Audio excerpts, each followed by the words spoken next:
पूर्व में हमने भारतीय संविधान के निर्माण की प्रक्रिया में कैबिनेट मिशन से प्रारंभ करते हुए किस प्रकार से प्रथम अधिवेशन प्रारंभ हुआ। जो हमारा संविधान सभा का प्रथम अधिवेशन है वो 9 दिसंबर 1946 को प्रातः 11 बजे नई दिल्ली में जो वर्तमान हमारा संसद भवन है उसका जो केंद्रीय कक्ष है सेंट्रल हॉल उसमें प्रारंभ हुआ था। और उसमें आचार्य कृपलानी ने सबसे वयोवृद्ध सदस्य डॉक्टर सच्चिदानंद सिन्हा का नाम पेश किया था।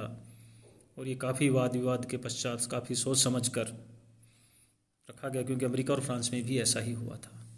और उसके बाद 11 दिसंबर 1946 को डॉक्टर राजेंद्र प्रसाद को स्थायी अध्यक्ष निर्वाचित कर लिया गया।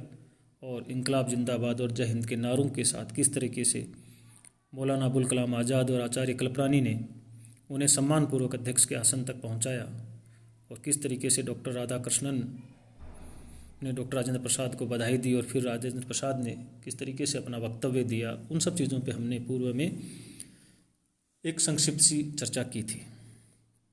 जो राजेंद्र प्रसाद ने कहा था, इसी भाषण में संविधान सभा के अध्यक्ष ने भी यही भी कहा कि प्रारंभ से संविधान सभा के गठन में कुछ अंतर विरोध निहित थे, जिनका स्पष्टीकरण स्वयं सभा को राजनीतिक निर्णयों के द्वारा करना होगा। उन्होंने क्या कहा था? मुझे मालूम है कि जन्म से ही इस संविधान सभा पर कुछ सीमाएं आरोपित कर दी गई हैं। अपनी कार्रवाई के बीच अथवा निर्णय लेते समय न तो हम उन सीमाओं को भूल सकते हैं और न ही उनकी अवहेलना कर सकते हैं, किंतु मुझे ये भी मालूम है कि इन सब सीमाओं के बावजूद संविधान सभा एक स्वशासित संविधान संस्था है जो अपने निर्णय स्वयं लेती है, जिसकी कार्यवाही में बाहर की कोई सत्ता हस्तक्षेप नहीं कर सकती तथा जिसके निर्णयों को सभा के बाहर से कोई भी नकार नहीं सकता, बदल नहीं सकता, उलट नहीं सकता।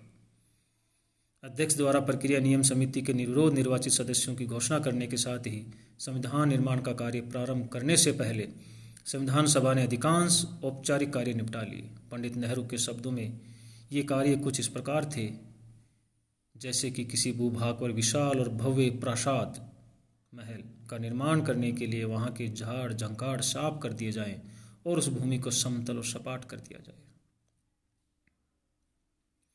इसके बाद हम उद्देश्य प्रस्ताव की बात करेंगे।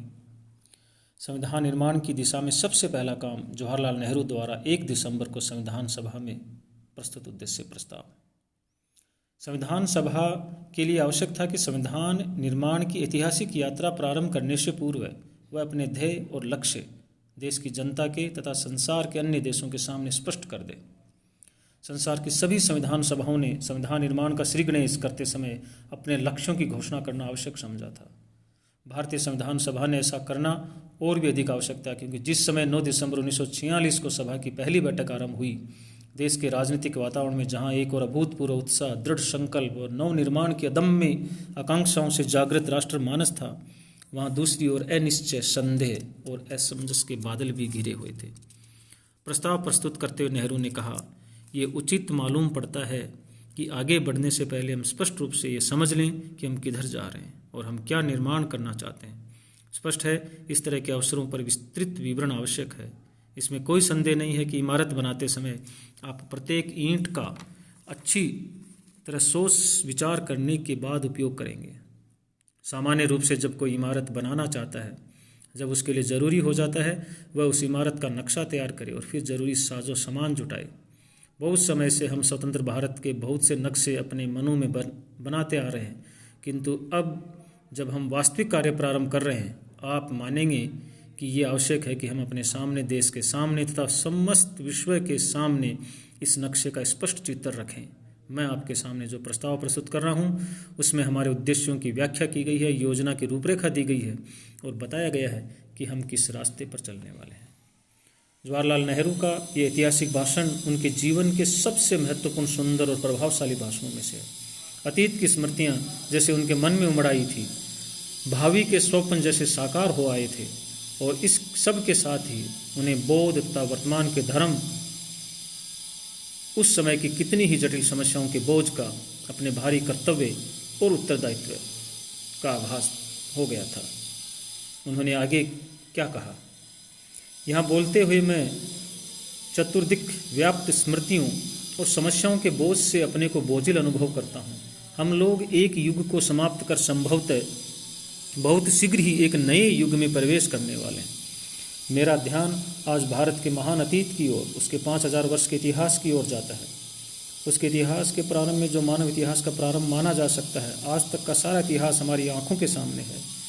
वह समस्त अतीत आज हमारे चतुर्दिक है और हमें आनंद और जीवन प्रदान कर रहा है। पर साथ ही साथ ये सोचकर मुझे कुछ वेदना भी होती है कि क्या हम उस अतीत के योग्य हैं।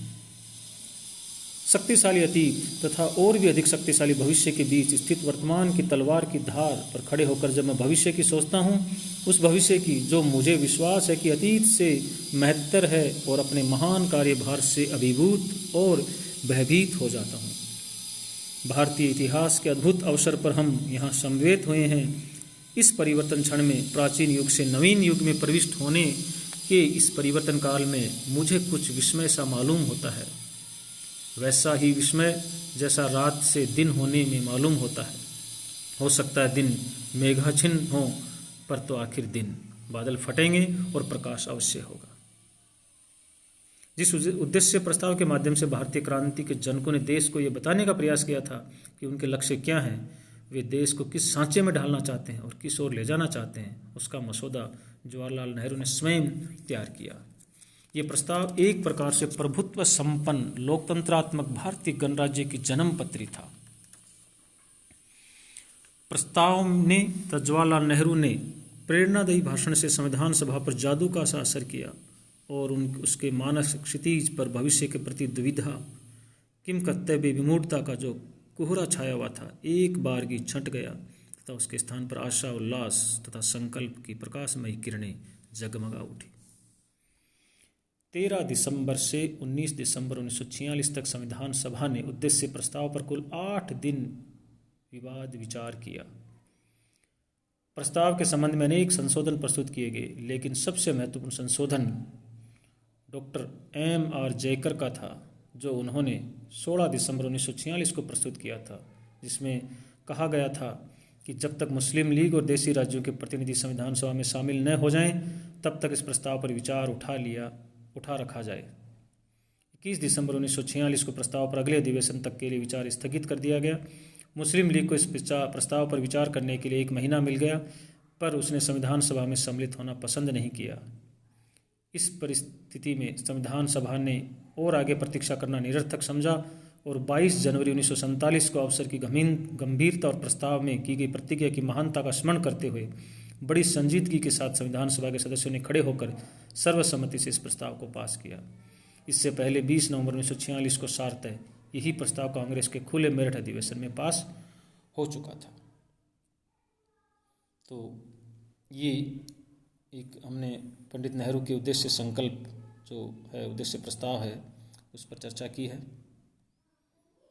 और जो 22 जनवरी 1947 को ये उद्देश्य संकल्प है, वो अंगीकार किया गया था और बड़ी गंभीरता और प्रस्ताव में की गई प्रतिज्ञा की महानता को ध्यान में रखते हुए सर्वसम्मति से इस प्रस्ताव को 22 जनवरी 1947 को पास कर दिया गया, या यूँ कहें कि 22 जनवरी 1947 को इसे अंगीकार कर लिया गया।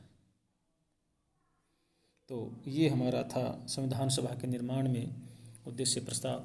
फिर उद्देश्य प्रस्ताव की स्वीकृति के बाद ही संविधान सभा ने संविधान निर्माण की समस्या के विभिन्न पहलुओं के संबंध में अनेक समितियां नियुक्त की, जैसे संघ संविधान समिति, यूनियन कॉन्स्टिट्यूशन कमेटी, प्रांतीय संविधान समिति, संघ शक्ति समिति, यूनियन पावर्स कमेटी, मूल अधिकारों, अल्पसंख्यकों आदि से संबंधित परामर्श समिति, प्रारूप समिति आदि।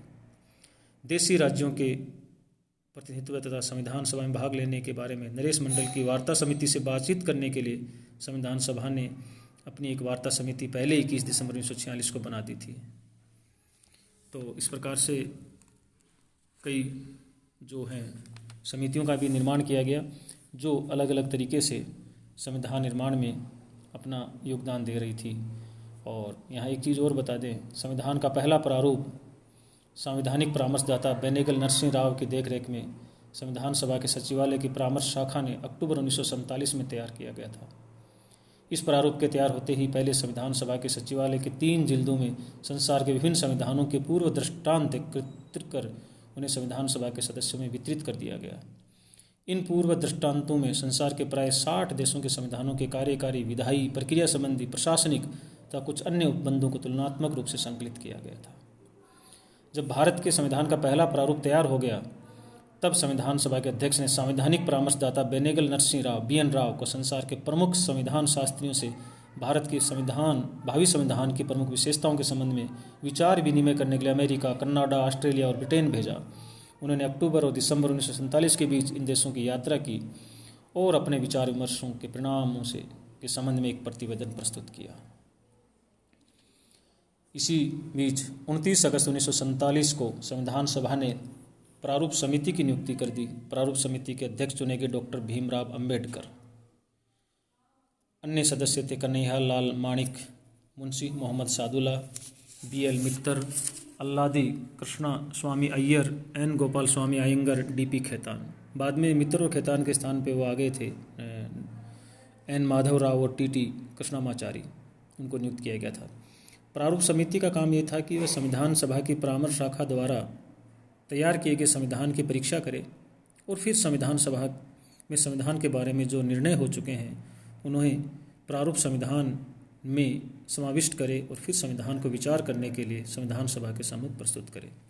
30 अगस्त 1947 को प्रारूप समिति की पहली बैठक हुई। ये ध्यान देने वाली बात है, 30 अगस्त 1947। और उसके बाद उसकी 141 दिन तक बैठकें होती रही, जिसमें उसने संविधान के विविध उपबंधों की रचना की। तो इस प्रकार से ये प्रारूप समिति का गठन और उसके द्वारा किया जाने वाला विचार विमर्श और उसकी महत्वपूर्ण बातें। और संविधान सभा सचिवालय की परामर्श शाखा ने प्रारूप समिति के विचार के लिए संविधान का जो पहला प्रारूप तैयार किया था, ध्यान रखें, उसमें 243 अनुच्छेद और 13 अनुसूचियाँ थी। संविधान सभा की प्रारूप समिति ने जो पहला प्रारूप संविधान तैयार किया था उसमें 305 अनुच्छेद और 800 अनुसूचियाँ थी। यानी संविधान सभा सचिवालय की परामर्श शाखा ने प्रारूप समिति के विचार के लिए संविधान का जो पहला प्रारूप तैयार किया, यानी संविधान सभा सचिवालय की परामर्श शाखा ने तैयार किया था प्रारूप समिति के विचार के लिए संविधान का पहला प्रारूप। उसमें 243 अनुच्छेद और 13 अनुसूचियाँ थी। और संविधान सभा की जो प्रारूप समिति है उसने खुद ने जो पहला प्रारूप संविधान तैयार किया उसमें 305 अनुच्छेद और 8 अनुसूचियाँ थी। और जब प्रारूप संविधान का दूसरा वाचन समाप्त हुआ तब अनुच्छेदों की संख्या 386 हो गई। और दूसरे वाचन के बाद जब संविधान अंतिम रूप में स्वीकार हुआ उसमें 395 अनुच्छेद और 8 अनुसूचियाँ थी। तो इस तरह से हमारे संविधान के निर्माण की प्रक्रिया किस तरह से प्रारंभ होती है और इसमें किस तरह से पहला प्रारूप तैयार हुआ, उसमें कैसे 243 अनुच्छेद और 13 अनुसूचियाँ थी। 29 अगस्त 1947 को संविधान सभा ने एक प्रारूप समिति का जो निर्वाचन किया, अम्बेडकर को उसके सभापति निर्वाचित किए। प्रारूप समिति द्वारा निर्मित संविधान 21 फरवरी 1948 को परिचालित किया। संविधान सभा के भीतर और बाहर विचार विमर्श का आधार बना। इसमें 315 अनुच्छेद और 800 अनुसूचियाँ थी। 4 नवंबर 1947 को बाबा साहेब अम्बेडकर ने पुनर्स्थापित किया। प्रारूप संविधान के लिए कुल 7,635 संशोधन प्रस्तावित किए गए। इनमें से 2,473 संशोधन सभा में वास्तव में प्रस्तुत किए गए थे। ये कुछ मुख्य तथ्य थे। और इसके बाद में हम जो आगे का भाग है उसमें संविधान निर्माण की जो अन्य चीज़ें हैं, जैसे एक चीज़ और है, प्रक्रिया नियम समिति की जो बैठकें हैं वो डॉक्टर राजेंद्र प्रसाद की अध्यक्षता में हुई थी। ये ध्यान रखें, प्रक्रिया समिति नियम समिति की बैठक उनके अध्यक्ष थे डॉक्टर राजेंद्र प्रसाद, यानी उनकी अध्यक्षता में ये बैठकें हुई थी।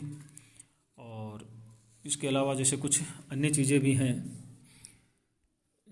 जैसे कि किस तरह से संविधान निर्माण में विभिन्न समितियों का योगदान रहा, उसकी क्या प्रक्रिया रही, संविधान सभा के कितने अधिवेशन हुए, मुख्य जैसे पहला अधिवेशन, फिर दूसरा, तीसरा, चौथा, यूँ करके जो 12 अधिवेशन हुए उन पे भी हमें चर्चा करनी है।